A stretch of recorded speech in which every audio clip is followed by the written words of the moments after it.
Salut, c'est Étienne Tremblay de la machine à mixer. Aujourd'hui, les amis, on va parler là, du système de calibration pour les moniteurs et pour les écouteurs fait par SonarWorks, le système, dans le fond, Reference 4, référence 4. Je vais vous avouer que dans le passé, j'ai plus ou moins aimé les résultats que j'avais obtenus avec le système pour écouteurs. J'étais comme un peu ambivalent. Puis là, j'ai voulu donner quand même une deuxième chance à ce système-là, même si j'avais un peu des préjugés défavorables. Et j'ai été agréablement surpris. J'aurais pas fait cette, je serais pas en train là, de faire cette vidéo-là si je n'aimais pas le système. C'est pour ça que j'ai pris le temps quand même là, de le tester. Ce n'est pas parfait, mais je pense que les avantages sont beaucoup plus importants que les désavantages du système. Fait que si vous voulez, là, on va faire un parcours là, du processus là, de calibration. On va vraiment faire ça en accéléré, c'est plus ou moins intéressant. Puis on va voir après ça, qu'est-ce qu'on fait avec cette courbe-là. Je vais vous montrer comment moi j'ajuste l'application pour vraiment pour que ça convienne mieux à mes goûts. Après, il y a vraiment la question de goût qui est super importante là-dedans. Et puis, on va parler aussi là, du système d'écouteurs. Là, je me suis fait envoyer des HD 650 là, faites par Sennheiser. On va voir si c'est intéressant, est-ce que c'est pertinent, est-ce que c'est plus une gimmick. On va parler de tout ça. Puis avant de commencer, les amis, juste mentionner que je vais faire un tirage qui va être exclusif à mes abonnés, aux abonnés de mon infolettre. Ça va être un tirage d'un système pour les moniteurs et de 2 systèmes pour les écouteurs. Fait qu'allez vous inscrire, le tirage va avoir lieu le 1er octobre. Ça va arriver très rapidement, alors ne perdez pas votre temps. Puis je vais envoyer des rappels là, pour les courriels si jamais vous vous enregistrez, là, vous vous abonnez là, un peu à la dernière minute. Je vais essayer quand même là, de renvoyer des courriels de rappel pour que vous puissiez participer au concours. Et j'ai aussi là, une promo 50% sur toutes mes formations jusqu'à la fin du mois de septembre avec le code septembre50. Fait que allez voir ça si ça vous intéresse. Alors sans plus attendre, on va voir là en accéléré le processus de calibration qui est fait avec le microphone qui nous est envoyé sur lequel on a le numéro de série. Le numéro de série, dans le fond, ça sert à l'identifier parce que les autres qui ont comme déjà analysé la courbe en réponse en fréquence du micro. Puis à ce moment-là, quand on le rentre, ça va le chercher dans leur banque de données. Comme ça, on s'assure de vraiment avoir la meilleure analyse possible. Fait que allons voir ça en accéléré. Le processus d'analyse, en gros, est vraiment assez simple d'utilisation. Premièrement, on fait juste entrer le numéro de série du microphone. On s'assure d'avoir le 48 volts sur notre carte de son. On sélectionne la bonne entrée, la bonne sortie. Il faut que ça soit sur la même carte de son. Puis après, on prend le temps de mesurer la distance entre les moniteurs. Et puis, après ça, on a une série là, de mesures à faire dans notre environnement avec des genres de petits sons un peu étranges là, qui ressemblent un peu à ça.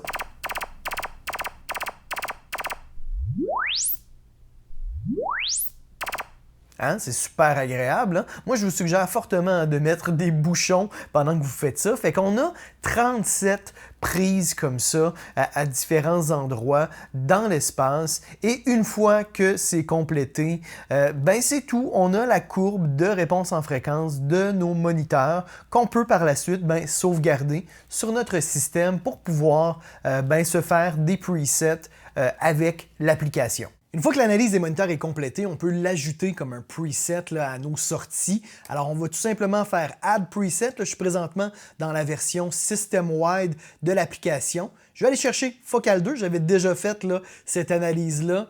Je sélectionne mes speakers comme sortie. Ça va être appelé Focal 2. Et voilà. Puis ça, petite parenthèse, hein, ça c'est un élément, un reproche qu'on a souvent fait, que moi j'ai souvent entendu en tout cas au système de SonarWorks, c'est la différence, le fait que l'analyse soit pas parfaite. Comme vous voyez, ça c'est ma première captation que j'avais faite.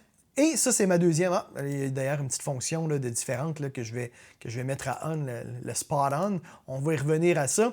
Mais bref, comme vous voyez, là, on a des petites différences dans les deux courbes. À mon avis, dans un contexte de home studio, la perfection, ça n'existe pas. Là. Si votre acoustique n'a pas été designée, si les moniteurs ne sont pas placés là, au centimètre près, à mon avis, ce n'est pas grave que ça ne soit pas parfait. Je pense que c'est l'important. Comme vous voyez, il y a quand même c'est quand même assez similaire pour ce qui est des problèmes majeurs au niveau de l'écoute. Et puis après, on peut tweaker quand même l'utilisation du plugin. C'est de ça dont on va parler là, dans quelques instants. Mais ça, encore une fois, je pense qu'il ne faut pas virer fou avec ça. Si vous êtes obsédé sur la similitude là, des analyses, ce ne sera vraiment pas un système pour vous. De toute façon, vous avez d'autres problèmes beaucoup plus importants. Si vous êtes obsédé par l'exactitude, là, ça va vous coûter très très cher. Là. Fait que, dans la plupart des systèmes, encore une fois, c'est jamais parfait. Et à mon avis, ça n'est pas grave. Cela dit, rien n'empêche de faire plusieurs fois le test puis essayer de voir s'il y a des courbes qui vous conviennent mieux, que vous trouvez qui sonnent mieux ou pas. Là, après, c'est un gouffre sans fin d'analyse. Là, moi, la première analyse que j'ai faite me convient très bien. Fait que, donc, il y a deux façons d'utiliser SonarWorks.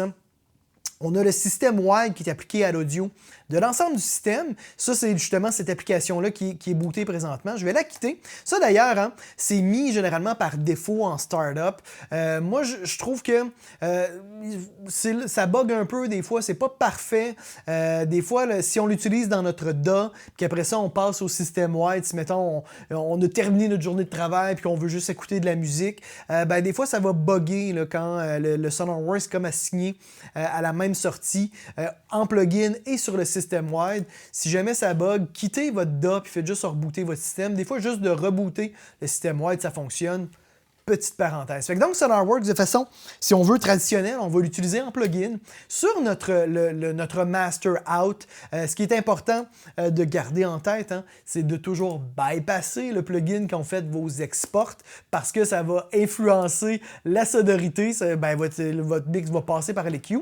Et si vous êtes sur Cubase, il y a une façon encore plus efficace de l'utiliser. Si on va dans la section ici à droite, on a notre meter, on a aussi le Control Room. Fait qu'on peut l'appliquer uniquement, dans le fond, sur nos moniteurs. Fait que ça, l'avantage, c'est qu'on n'a pas besoin de le bypasser lorsqu'on fait l'export et ça ne vient pas affecter la dynamique du meter. Fait que ça, vraiment intéressant pour ça. Fait que donc, si vous êtes sur Cubase, allez l'installer sur le Control Room. On va le bypasser pour l'instant. Ce qu'on va faire, c'est qu'on va écouter la courbe que vous voyez là actuellement. Ça, c'est la courbe justement qui a été appliquée. L'EQ, ça c'est la sonorité, excusez-moi, de mes moniteurs. Et ce qu'on va avoir ici, même si ça veut bien cliquer, s'il te plaît. Ah, il fallait que je mette en... Fait que ça, on voit l'EQ qui est appliqué à ce moment-là sur mes moniteurs. Ça, c'est la correction. On va y revenir dans quelques instants, mais je vais bypasser. Puis on va écouter. J'ai mis tout simplement 2 KM 184 à mon point d'écoute. C'est sûr, c'est un test qui est vraiment pas scientifique, mais si vous mettez une bonne paire d'écouteurs, faites comme moi, mettez vos écouteurs de qualité et on va écouter la version sans EQ et en dessous la version avec EQ de SonarWorks, encore une fois placée à mon point d'écoute. Et on entend quand même la différence. Ça sonne, à mon avis, quand même mieux avec l'EQ.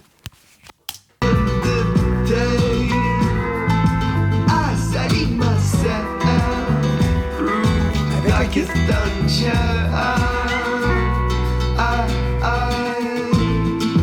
Dans l'EQ, on a plus de mid, plus masqué. Avec l'EQ, plus ouvert.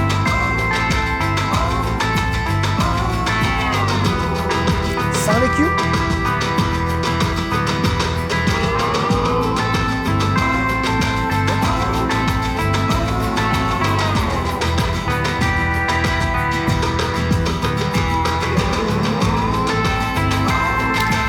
Fait que vous voyez, ça sonne quand même mieux. Moi, c'est ma première impression. C'est la première impression que j'ai eue quand j'ai fait mes différents tests après la première analyse, c'est que tout sonne mieux, tout est plus défini, tout est plus clair. Ce qui est important de mentionner, c'est que cet EQ-là, à mon avis, se place après un traitement acoustique. Si vous avez des problèmes majeurs, l'EQ va évidemment réduire la perception de ces problèmes. Puis à mon avis, peut quand même être utile. Ça peut quand même être pertinent dans un environnement non traité, mais de grâce, aidez-vous, donnez-vous une chance et prenez le temps de traiter l'acoustique de votre environnement. Comme ça, vous allez régler au moins les problèmes majeurs d'acoustique, de résonance, de rebound, ça va contrôler vos basses fréquences et à ce moment-là, l'EQ, ce système-là va être doublement efficace à mon avis. C'est important de mentionner aussi que c'est pas un concept qui provient de nulle part. Hein. Dans les gros studios d'enregistrement, l'acousticien qui met en place le studio va toujours faire des analyses puis égaliser les moniteurs. Il va très souvent avoir un EQ qui va être mis sur le système. Des fois, on le saura pas si vous louez un studio, si vous travaillez dans un studio, c'est pas nécessairement indiqué, mais il va y avoir un EQ qui va être appliqué sur les haut-parleurs. C'est pour ça que ça sonne toujours très bien dans les studios, c'est en partie à cause justement de l'analyse et de l'EQ appliqué. C'est un peu le même principe. Pour les salles de spectacle, hein, on va toujours avoir un EQ à côté de la console de la salle pour égaliser. Fait que donc, ça nous permet de faire ça à la maison. Puis, encore une fois, le processus, même s'il n'est pas parfait, je pense qu'il est assez efficace, puis il est assez bien conçu pour que ça soit accessible et pertinent. Fait que donc, une fois que c'est fait, bref, moi, dans mon impression, je trouve que tout sonne mieux. Là, après, là où que moi, j'avais beaucoup de difficultés dans le passé, c'est que je focusais sur la sonorité de l'EQ. Parce que, veux pas, on rajoute un EQ sur notre mix. Tous les EQ vont avoir leur sonorité, on va avoir différentes phases, ça va affecter différemment notre mix. Fait que ça, moi, je focusais tout le temps sur la sonorité de l'EQ, puis ça me rendait un peu fou, puis ça me permettait pas d'apprécier vraiment, je pense, les avantages du système. Puis là, avec la calibration des moniteurs, je trouve que la sonorité de l'EQ est moins dérangeante qu'aux écouteurs. On va y revenir d'ailleurs, on va en parler des écouteurs un petit peu plus tard. Là. Et puis, ça m'a permis de vraiment porter mon attention sur les avantages et non de focusser sur les désavantages. Fait que ça, il y a quand même un petit travail mental pour laisser de côté un petit peu des fois les tocs qu'on peut avoir au niveau de la sonorité, d'essayer de vraiment voir ça dans son ensemble. Puis les avantages, moi en tout cas après 2 semaines d'expérimentation, d'utilisation sur des contrats de mix, des contrats de mastering, ça fonctionne très bien. Je trouve que c'est plus facile d'égaliser parce que là, ça a enlevé dans le fond des masques qui étaient dus à mon écoute, au moniteur, à mon environnement. Et ça me permet de savoir plus facilement, plus précisément la sonorité de ce que je suis en train de faire. J'ai moins de doutes sur le fait de est-ce que je suis en train d'égaliser mon système d'écoute ou je suis en train d'égaliser l'instrument. Fait que jusqu'ici, c'est vraiment pertinent. On va passer à travers justement les différentes fonctions. Premièrement, dans le bas, on va regarder premièrement la lecture ici dans le haut. On a différents éléments qu'on peut mettre on-off avec justement différentes couleurs. On va en voir, puis là, ça nous en fait beaucoup sur les bits tout à on. C'est un peu le party. Premièrement, le Simulated After. Je vais mettre d'ailleurs l'EQ à 100%. Je vais enlever d'ailleurs aussi, là, ça ici, on va y revenir à cette fonction-là. Ça, c'est justement la sonorité de l'après, qui va être influencée par, entre autres, justement, la courbe d'EQ sélectionnée. Ça va nous donner, dans le fond, quelle serait théoriquement la réponse en fréquence du système. D'ailleurs, je n'ai pas fait le test de comme analyser mes moniteurs avec SonarWorks pour voir si il allait me donner un résultat flat. Ça sera un test là, à faire dans le futur. Là. On a le before, qui est dans le fond la sonorité, la réponse en fréquence de mes moniteurs. On va avoir la correction, qui est l'EQ. Ça, c'est à mon avis une des lectures. C'est la lecture la plus pertinente, c'est l'EQ. Parce que cette lecture-là s'adapte selon justement notre mix wet-dry. Ça nous permet de mieux visualiser, à mon avis, là, la correction qu'on est en train d'appliquer. Ensuite, la phase des différents EQ, parce que tout dépendant de l'EQ qu'on sélectionne, vous voyez, on va avoir des déphasages différents. On va y revenir encore une fois là, dans quelques instants sur les différentes options. Le limit, qui va toucher les limit control, on va y revenir dans quelques instants, et le target, qui est dans le fond, qui va être influencé par justement ici notre target, boost, et le predefined curve aussi, que ça va dans le fond venir tilter notre EQ d'un côté ou de l'autre. On peut le voir ici avec la correction. Là. Si j'enlève le target, vous voyez, ça vient comme tordre un peu notre EQ. Fait que ça ne vient pas rajouter un autre EQ, ça vient juste adapter la courbe actuelle de l'égalisation. Dans les fonctions, on a 3 types d'EQ. Le zero latency, le mix puis le linear phase. Comme on a différents types d'EQ dans nos DA, SonarWorks nous offre aussi différentes courbes qui ont chacun leurs avantages puis leurs désavantages. Le zero latency va avoir 0 vous voyez millisecondes là, de latence. C'est ce mode-là qui, à mon avis, respecte le mieux les transients, le punch, des kicks, des snares. On va entendre un petit peu plus, par contre, l'effet de la phase dans les hautes fréquences. Au moniteur, c'est pas trop flagrant, ça va, ça passe. Aux écouteurs, c'est un peu limite par passage, on l'entend un petit peu plus, surtout si on a des écouteurs comme, mettons, je sais pas moi, des BR Dynamics là, qui vont avoir des gros boosts. Là. Fait qu'on va avoir des EQ vraiment importants dans les hautes. Ça va s'entendre un peu plus avec le zéro latency. Par contre, encore une fois, c'est lui qui va avoir le kick le plus clair, le plus de définition. Faites le test à la maison de faire jouer un kick assez sec, espacé dans le temps avec des coups assez espacés. Puis écoutez le sustain du kick. Quand on passe d'un mode à l'autre, le near phase évidemment est plus clean, mais va rajouter un peu de ring, va rajouter du vou après notre kick. Ça vient changer un peu quand même notre transient. Le near phase, moi je l'aime plus ou moins parce que je trouve que ça rend le mix un petit peu trop flou. On perd vraiment notre punch, notre définition. Personnellement, ce que je préfère, c'est le mixed, qui est comme un genre d'entre-deux entre le zéro latency et le near phase. Clairement, eux autres, ils l'ont désigné pour que ça soit justement peut-être un bon compromis. C'est ce qui indique. Là. Moi, je trouve, avec ce système, avec le mix, que je trouve qu'on a les meilleurs résultats. Personnellement, encore une fois, question de goût, explorer les différentes avenues. Maintenant, on a le Bass Boost and Tilt.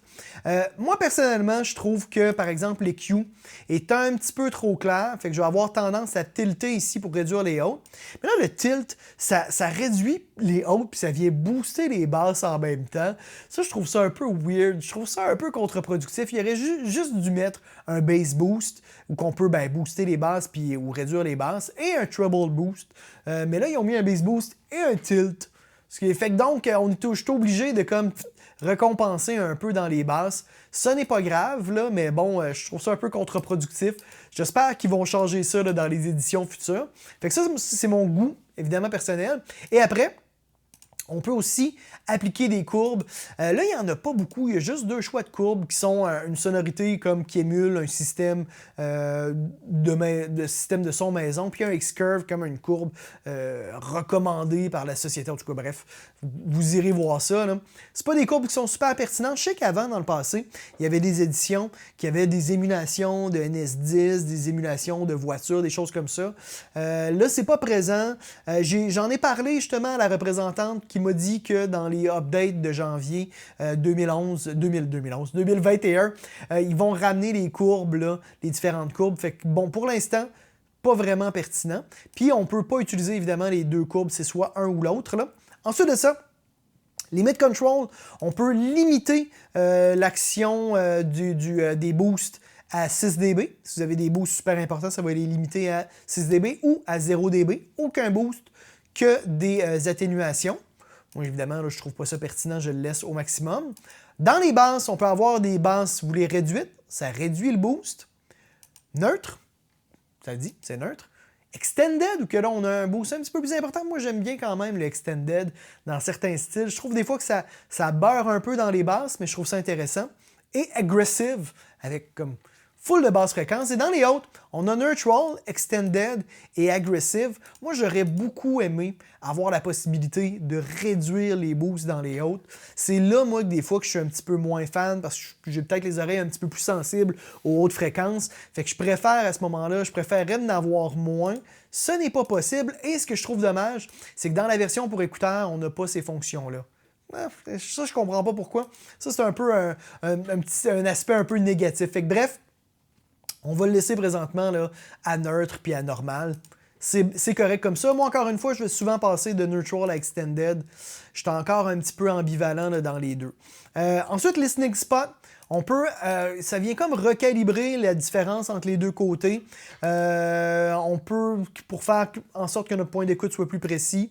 Là, moi, je le laisse à on parce que c'est très minime, puis je fais confiance à l'application. Ça fonctionne bien. On a le Safe Headroom. Le Safe Headroom, c'est que vous voyez, ça limite le niveau de sortie pour éviter de faire distorsionner l'output, surtout si là, on a un master qui est limité à 0 dB, ben, en appliquant un EQ, si on n'avait pas ça, ben, on va faire distorsionner la sortie du plugin. Potentiellement, on va faire distorsionner notre système, là, tout dépendant dans la chaîne. Là, si on n'a pas... il peut y avoir des éléments dans notre chaîne audio qui n'ont pas de headroom. Fait que ça, on laisse ce safe headroom-là, une switch mono. Ça l'explique. Et le mix wet-dry, ça, je trouve ça vraiment intéressant. Le mix wet-dry, ça nous permet vraiment de tweaker l'intensité de l'EQ. Ça, je trouve ça dommage. D'ailleurs, j'aurais aimé ça qu'on continue à voir mon EQ pendant que je l'ajuste, mais on l'a pas. Je sais pas pourquoi, d'ailleurs, ils le mettent pas. Si je mets peut-être before, non, ça ne l'indique pas. En tout cas, ce n'est pas grave. Hein. Mais donc, moi, personnellement, dans l'utilisation, jusqu'ici, je ne l'utilise pas à 100%, autant pour les écouteurs que pour les moniteurs. Pour les moniteurs, moi, personnellement, je le mets à 80%. J'ai oscillé entre 70 et 80%, que je trouve que ça fonctionne bien en réduisant les hautes. Puis des fois, je vais laisser le control, encore une fois, à neutral. Et des fois, j'ai exploré aussi un petit peu en augmentant un petit peu les basses fréquences. Là, après, c'est des petits ajustements vraiment qui entrent vraiment dans la question de goût. Moi, je trouve que l'EQ à 100%, je trouve que c'est une coloration qui est un petit peu trop importante. En le ramenant un peu, je ramène un petit peu de l'imperfection. Je trouve ça un petit peu plus naturel dans l'utilisation. Puis ça fonctionne super bien. Fait que jouer avec ce genre de choses-là, cette exploration-là. Pour les headphones, là, moi, j'ai fait un boost quand même important pour les écouteurs, là, pour le Béat Dynamics et aussi pour le Sennheiser. Parce que pour les écouteurs, moi, personnellement, j'aime ça avoir des fois l'over-présence de haute des écouteurs. C'est un peu pour ça que je trouve intéressant des fois les écouteurs, parce que cette over-présence-là nous permet d'entendre des choses qui, des fois, on n'entendra pas au moniteur. Fait que des fois, je vais avoir tendance à remonter un peu. Cela dit, je trouve ça vraiment intéressant pour les écouteurs, la courbe, parce que, ben, tu sais, eux autres, là, ils m'ont envoyé des HD 650 avec la courbe, justement, que eux autres ont analysé. On peut acheter directement des écouteurs de SonarWorks. On peut aussi envoyer nos écouteurs, ils les analysent, ils nous les renvoient, puis ils nous donnent un code pour avoir la courbe. Ou on peut aussi utiliser des courbes prédéfinies. Moi, j'ai utilisé des courbes prédéfinies, par exemple, pour mes DT 770. Ça fonctionnait plutôt bien quand même. Encore une fois, on peut jouer avec le pourcentage. Fait que ça nous permet de plus ou moins appliquer les Q s'il est plus ou moins parfaitement adapté à nos écouteurs. Fait que ça va, tu sais. Et puis, ce que je trouve intéressant, c'est que ça rend vraiment les écouteurs pertinents pour un travail de mix. Ça enlève des masques qui rendent le travail de mix très difficile. Dans un contexte d'écoute, vraiment juste d'écoute pour le plaisir, à mon avis, ce n'est pas toujours nécessaire. Voire, des fois, moi, je préfère enlever les Q pour ne justement pas avoir le jeu de phase de l'EQ quand je suis dans un contexte où j'écoute des albums de musique que j'aime. C'est la même chose, comme je vous dis, là, pour les moniteurs. Je suis un peu ambivalent avec l'utilisation de SonarWorks dans tous les contextes d'écoute, à savoir dans le travail et dans les écoutes juste de hobby, de plaisir. Là. Fait que ça, après, bon, c'est à vous là, d'expérimenter puis de voir si vous aimez ça ou pas. Mais je trouve ça quand même super efficace. Puis dans l'optique où on n'a pas comme 5000 $ à mettre sur des écouteurs, parce que oui, des écouteurs à 5000 $, ça existe. Puis on peut avoir des écouteurs qui vont quand même être super flat. Mais dans l'optique, encore une fois, qu'on n'a pas 5000 $, je pense que ça peut être vraiment intéressant. Si vous débutez en enregistrement ou si pour X raison, vous ne pouvez pas travailler au moniteur, je trouve que c'est vraiment pertinent. Ça vaut la peine. Là, après, moi, je vais travailler, je vais expérimenter avec justement les HD 650. Je vais passer aussi, je vais explorer avec les Sony que j'ai, les Béat Dynamics et tout ça. Puis je vais passer dans l'autre pour voir dans les prochaines semaines si les courbes prédéfinies sont tout aussi pertinentes qu'une courbe custom faite sur mesure. Mais dans tous les cas, encore une fois, ça rend beaucoup plus possible le travail de mix puis de mastering aux écouteurs, en tout cas de mon point de vue.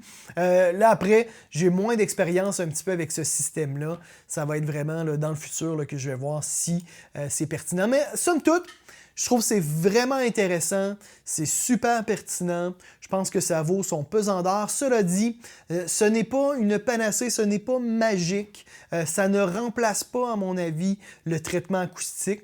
Ça peut pallier à un traitement acoustique qui est imparfait puis à un environnement qui est imparfait. Je pense que c'est ça le but. Prenez quand même le temps, hein, de grâce, hein, de traiter votre environnement. Faites votre traitement acoustique vous-même maison. Ça va vous coûter plus ou moins... Ça vous coûtera pas très très cher puis ça va vraiment faire une bonne différence.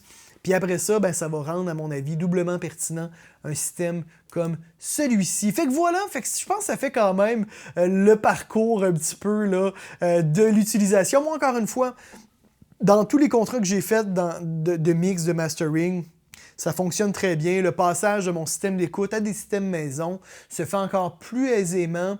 Je trouve que j'ai plus de définition dans mon écoute.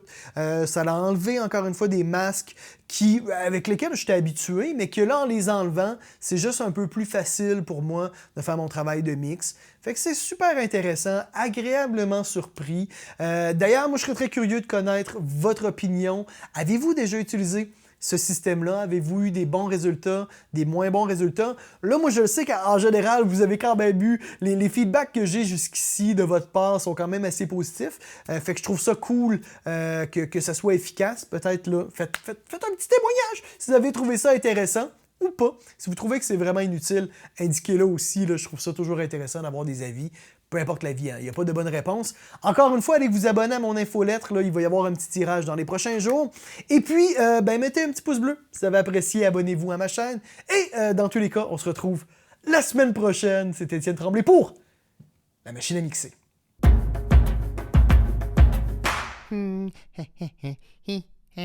Abonne-toi. N'aie pas peur. Allez, clique. Abonne-toi.